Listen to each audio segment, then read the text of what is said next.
Something extraordinary just happened in the silver market, and if you're not paying attention, you're about to miss one of the most significant wealth-building opportunities of this decade. Silver just broke out of a 10-year consolidation channel. Let me be clear about what that means. For an entire decade, silver has been trapped in a trading range, bouncing between resistance and support, testing the ceiling over and over again, and every single time it got rejected, until now. This isn't just another price spike. This is a structural breakout that happens maybe once or twice in a generation. The last time we saw something like this was in the early 2000s, right before silver went from $4 to $50. And before that, the late 1970s, when it exploded from $5 to $50 in just a few years. Technical analysts are calling this the second greatest breakout in silver's history. And here's what most people don't understand. When an asset breaks out of a decade-long consolidation pattern, it doesn't just move up a little bit. It tends to move violently, explosively, in ways that catch everyone off guard. Let me show you exactly what's happening right now, why this breakout is different from every other rally we've seen in the past 10 years, and what it means for your wealth going forward. First, let's talk about what a 10-year channel actually represents. When you see a commodity trapped in a range for that long, it's not random. It's accumulation. It's smart money quietly building positions while retail investors lose interest and move on to the next shiny object. It's central banks loading up while the price is suppressed. It's industrial users securing supply before the inevitable shortage hits. For 10 years, silver has been coiling like a spring. Every attempt to break higher got smashed down. Every rally got sold into. The paper markets kept a lid on price discovery. But here's the thing about suppression. It can only last so long. Eventually, physical reality catches up with paper manipulation. And when it does, the move is spectacular. Right now, silver is trading above levels it hasn't sustained since the last major bull run. We're seeing breakouts on the weekly charts, the monthly charts, and even the quarterly charts. This isn't noise. This is a regime change. And the timing couldn't be more significant. Because this breakout is happening against a backdrop of fundamental drivers that are unlike anything we've seen before. Let me walk you through what's really going on beneath the surface. First, there's the supply situation. Silver mine production has been essentially flat for years. We're not discovering new major deposits. The easy silver has already been mined. And here's the kicker. About 70% of silver comes as a byproduct of mining other metals like copper, lead, and zinc. So when those mining operations slow down, silver supply gets squeezed automatically. But demand? Demand is exploding. Industrial demand for silver is at all-time highs. Solar panels alone are consuming massive amounts of silver, and that's only accelerating as countries push for renewable energy. Every solar panel requires about 20 grams of silver. And we're installing solar panels at a rate that would have seemed impossible just 5 years ago.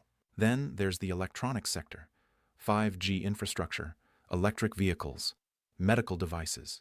Silver is in everything. It's the most conductive metal on Earth. There's no substitute for many of its applications. And as technology advances, we need more of it, not less. But here's where it gets really interesting. Investment demand is starting to wake up. For years, investors ignored silver. They chased crypto. They chased tech stocks. They chased meme stocks. Silver was boring. It wasn't moving. Why bother? Now that's changing. Silver ETFs are seeing inflows again. Retail buyers are coming back. And when you look at the positioning data from the COMEX, something fascinating is happening. The commercial traders, the big banks who usually suppress price, are reducing their short positions. They're not fighting this rally. That's a massive tell. Let me paint you a picture of what happened the last time we saw a setup like this.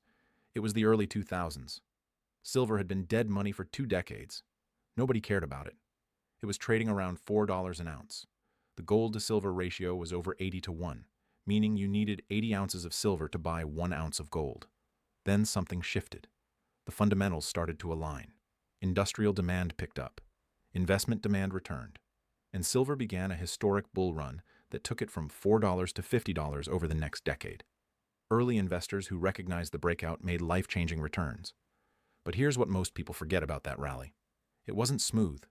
It was violent. Silver would consolidate for months, then explode 30% in a matter of weeks. It would pull back, shake out the weak hands, then surge to new highs. The people who made the most money were the ones who understood the bigger picture and didn't get shaken out by the volatility. And right now, we're seeing the early stages of what could be an even bigger move. Because the fundamentals today are actually stronger than they were back then. The supply deficit is larger. The industrial demand is more diverse and more critical.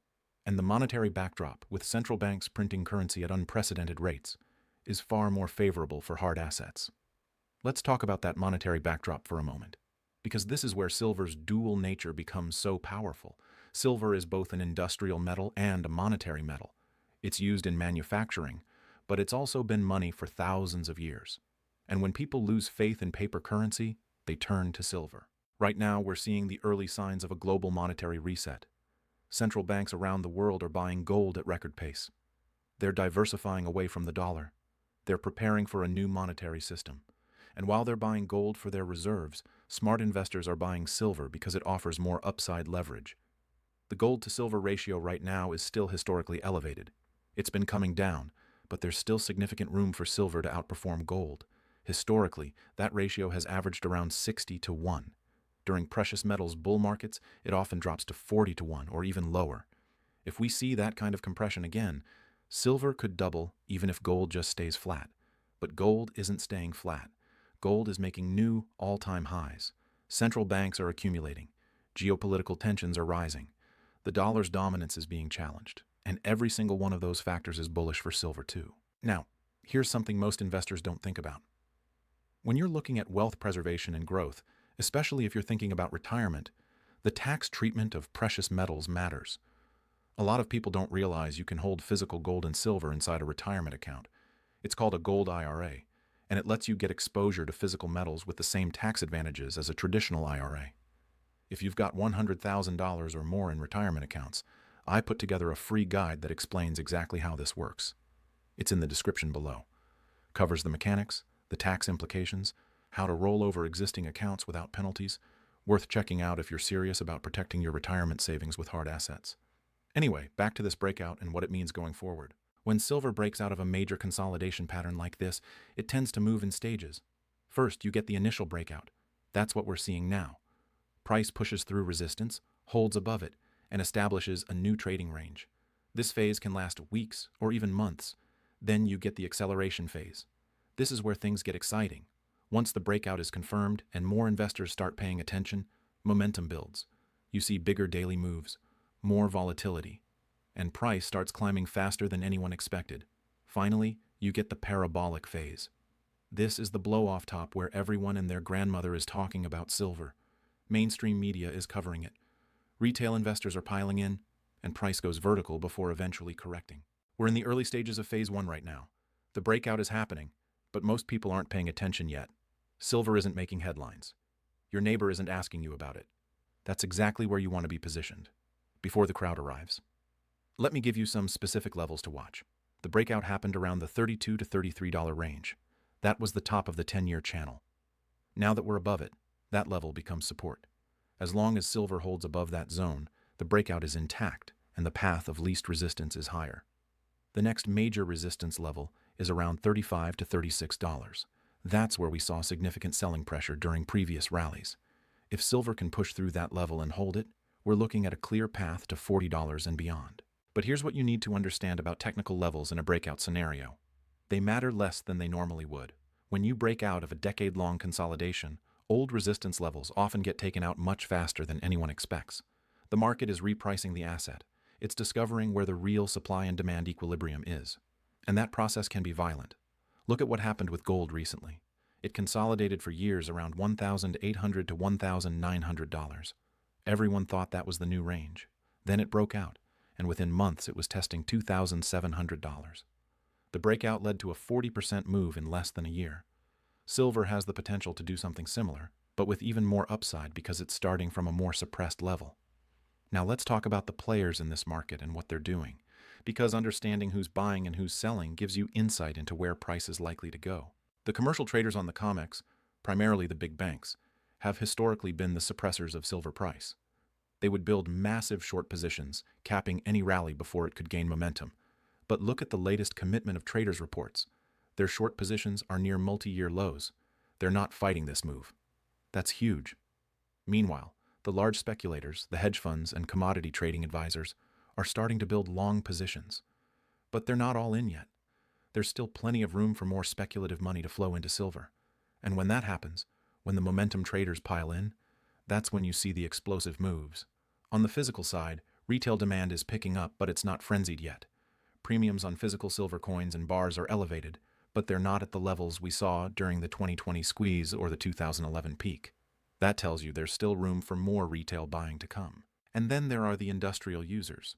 They're locked into long-term supply contracts, but they're getting nervous because they can see the same supply-demand fundamentals everyone else can see. And if they start trying to secure additional supply ahead of anticipated shortages, that buying pressure alone could push prices significantly higher. Let me tell you a story about what happened during the last major silver shortage. It was 1980. The Hunt brothers were trying to corner the silver market. They were buying physical silver and silver futures contracts, and as they accumulated, the price went parabolic. Silver went from $6 to $50 in just a few months. Now, I'm not saying we're going to see that kind of move. The Hunt brothers' corner was artificial, and it eventually collapsed. But here's what's different today. The supply-demand fundamentals are real. The industrial demand is structural, not speculative, and the monetary backdrop is far more supportive of higher precious metals prices. What we could see is a sustained bull market, where silver moves from $30 to $50, then $75, then $100 over a period of years. Not a spike and crash, but a steady repricing as the market recognizes the true value of this critical metal. And here's why that matters for you. If you're sitting on cash right now, or if your wealth is primarily in financial assets like stocks and bonds, you're exposed to currency debasement risk. Every time the government prints more money, every time the Fed expands its balance sheet, your purchasing power erodes. Silver is one of the few assets that can't be printed. There's a finite amount of it, and as demand increases and supply struggles to keep up, the price has to rise. It's basic economics, but most people won't figure this out until it's too late, until silver is already at $50 or $75 and they're buying at the top. The smart money is positioning now, while silver is breaking out, but before the mainstream catches on, while you can still buy at reasonable prices without competing with a flood of retail demand. Let me give you another historical parallel. In 2008, during the financial crisis, silver crashed along with everything else. It went from $20 down to $9. Everyone thought it was dead, but the smart investors who understood the bigger picture were buying. They recognized that the monetary response to the crisis, all the money printing and bailouts, would eventually be massively bullish for hard assets. And they were right. Silver bottomed in late 2008, then went on a tear that took it to $50 by 2011, a 5x move in less than 3 years. The people who bought during the panic made fortunes. Right now, we're not in a panic, but we are in a moment of transition. The old monetary system is breaking down. The dollar's dominance is being challenged. Central banks are diversifying, and hard assets are being repriced. This silver breakout is a signal. It's telling you that something fundamental has changed. The decade of consolidation is over. The accumulation phase is complete, and the markup phase is beginning. Now I want to address something important: volatility. Silver is going to be volatile. There will be pullbacks. There will be days where it drops 5% or more. There will be moments where you question whether the breakout is real. That's normal. That's how silver moves. It's a smaller market than gold, so it's more volatile. But if you understand the bigger picture, if you're positioned for a multi-year bull market, rather than trying to trade every wiggle, that volatility becomes opportunity rather than risk. The key is to have a plan. Know why you're buying silver. Know what your time horizon is, and don't let short-term noise shake you out of a long-term position. For most people, the right approach is to allocate a portion of their portfolio to physical silver and then hold it. Not 100% of your wealth, but a meaningful allocation. Enough that if silver does what it did in the 2000s or the 1970s, it makes a real difference to your financial situation. And here's something else to consider. Silver is still affordable. At $30 or $35 an ounce, most people can buy a few ounces. Compare that to gold at $2,600 an ounce. Silver is accessible. You can build a position gradually. And if you're right about the direction, the percentage gains can be substantial. Let's talk about what could derail this breakout, because it's important to understand the risks as well as the opportunities. The biggest risk is a deflationary collapse. If we see a severe economic contraction where demand for everything drops, silver could get hit in the short term because of its industrial component. But even then, its monetary properties would likely provide support, and any deflationary scenario would likely be met with even more aggressive money printing, which would ultimately be bullish for silver. Another risk is a major technological breakthrough that reduces industrial demand for silver. But that seems unlikely in the near term. If anything, technological advancement is increasing silver demand, not decreasing it. The third risk is government intervention. Price controls, windfall taxes, restrictions on ownership. Governments have done this before with gold. They could do it with silver. But that's a tail risk, and if it happens, it would likely be a sign that the monetary system is in serious trouble, which would validate the thesis for owning hard assets in the first place. So when you weigh the risks against the potential rewards, the risk-reward ratio looks extremely favorable right now. You're buying after a 10-year consolidation, at the beginning of what could be a major bull market, with strong fundamental support and improving technical momentum. Let me bring this back to the practical level. What should you actually do with this information? First, educate yourself. Understand why silver is valuable. Understand the supply-demand dynamics. Understand the monetary backdrop. Don't just buy because someone on the internet told you to. Buy because you understand the thesis and believe in it. Second, determine your allocation. How much of your portfolio should be in silver? That depends on your individual situation, your risk tolerance, your time horizon. But for most people, somewhere between 5% and 15% of investable assets in precious metals makes sense. Maybe you split that between gold and silver, or maybe you overweight silver for the leverage. Third, decide how you want to hold it. Physical coins and bars, ETFs, mining stocks. Each has pros and cons. Physical gives you direct ownership but requires storage. ETFs are convenient, but you don't own the metal directly. Mining stocks offer leverage but come with company-specific risks. For most people, a combination makes sense. Some physical silver for the security of direct ownership, maybe some exposure through an ETF for liquidity. And if you're more aggressive, some carefully selected mining stocks for leverage to the silver price. And if you're thinking about retirement accounts, that's where the gold IRA option becomes relevant, because you can get exposure to physical metals with tax advantages. It's worth exploring if you're serious about protecting your retirement savings. The bottom line is this: silver just broke out of a 10-year consolidation channel. This is a historic technical event that happens rarely. The fundamental backdrop is supportive. The supply-demand dynamics are bullish, and the monetary environment is favorable for hard assets. You can wait and see if the breakout holds. You can wait for confirmation. You can wait until silver is at $50 and everyone is talking about it. But by then, the easy money will have been made. Or you can recognize that we're in the early stages of what could be a major bull market. You can position yourself now while most people are still ignoring silver, and you can benefit from the repricing that's likely to occur over the next several years. This isn't about getting rich quick. This isn't about timing the perfect entry and exit. This is about recognizing a major structural shift in a critical market and positioning yourself to benefit from it. Silver has been money for 5,000 years. It's been suppressed for the last decade, and now it's breaking free. The question is, are you going to be positioned for what comes next, or are you going to watch from the sidelines and wish you had acted when you had the chance? The breakout is happening right now. The opportunity is in front of you. What you do with it is up to you.